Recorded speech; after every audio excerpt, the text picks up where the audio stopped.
For me, grilled cheese is one of the best and easiest comfort foods in the universe. You don't need to be a kitchen whiz to make them, and you can whip them up with just a few pantry staples. Today I will share with you some of my favorite simple ways to take your grilled cheese game up a notch. Cheese is obviously a very important component of a grilled cheese sandwich. You want to pick cheeses that melt well and are of good quality. Buy whole cheeses instead of pre-shredded ones. The easiest to find here in the Philippines are cheddar and Monterey Jack cheese, but other great choices are Fontina, Havarti, and Swiss cheeses.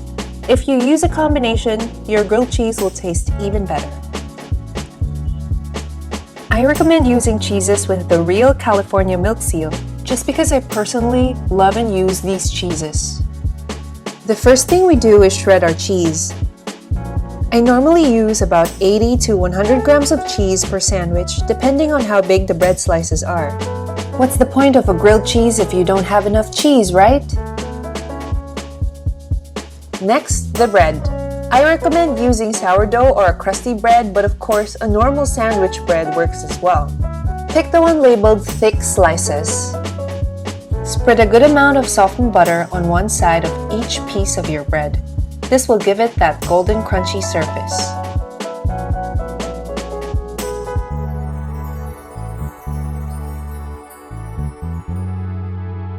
Before you start creating your sandwich, flip one of your breads so that the buttered side is underneath. The first one we're making is grilled cheese with jam. I discovered these delicious savory jams from the San Francisco Ferry Market that go so well with cheese. You can also use sweet jams too. My personal favorite is cherry jam because the tartness of it goes so well with cheese. Gently spread the jam on the non-buttered side of the bread. If the jam is too thick, briefly warm it in the microwave to make it more spreadable. Once you're satisfied with the amount of jam, pile on the cheese. Don't be shy in this step, but also don't go overboard. Now take the other piece of bread and place it on top, buttered side up. That's it, you're ready to cook. Heat up a non-stick pan over medium heat.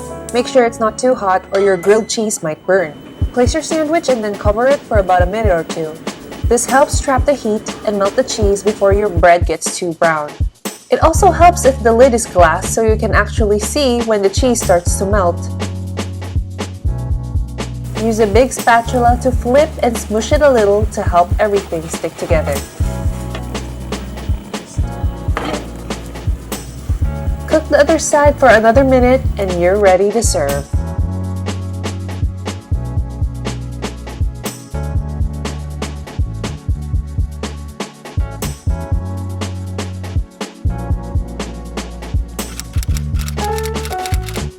The second one we're making is Nori grilled cheese.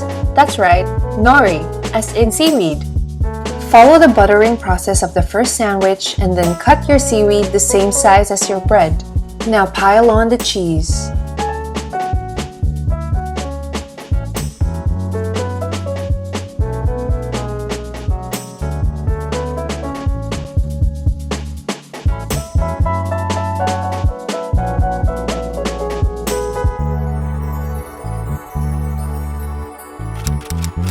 Next, kimchi grilled cheese, inspired by my visit to a cheese farm in California. This version ups the spicy factor because we're also spreading 1 to 2 tablespoons of gochujang or Korean red pepper paste on one side of the bread. Now the kimchi. For each sandwich, I generally use 1/4 to 1/2 cup of chopped kimchi. Use kimchi you actually enjoy eating and not some random one out there, okay? Finally, we add the cheese.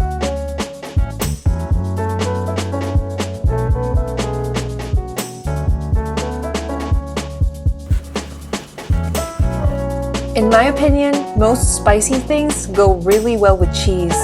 This is no exception.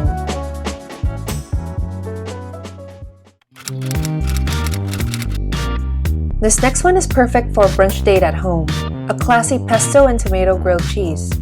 Basically, you want to spread a layer of pesto onto your bread, trying to keep the oil to a minimum.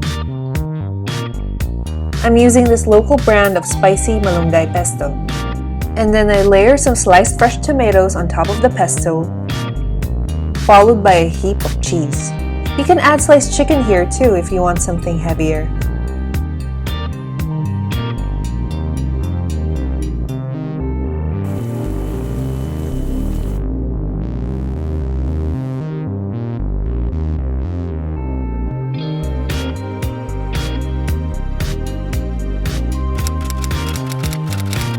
This last one is a household favorite, the glorious basil, egg, and ham grilled cheese.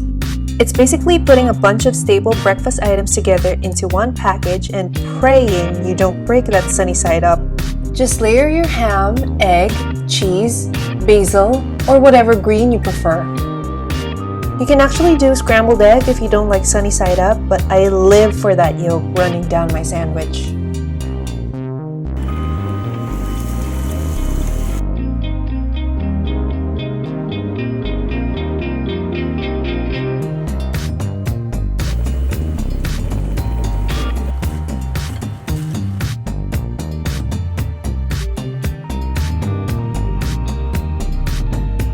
There are many more ways to make the grilled cheese even better, but I hope these simple combinations have given you ideas on how to build up your own grilled cheese sandwich.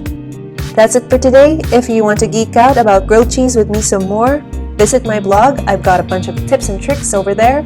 Otherwise, please do tag me on my socials when you make your grilled cheese creations, or share your dream grilled cheese sandwich in the comments below.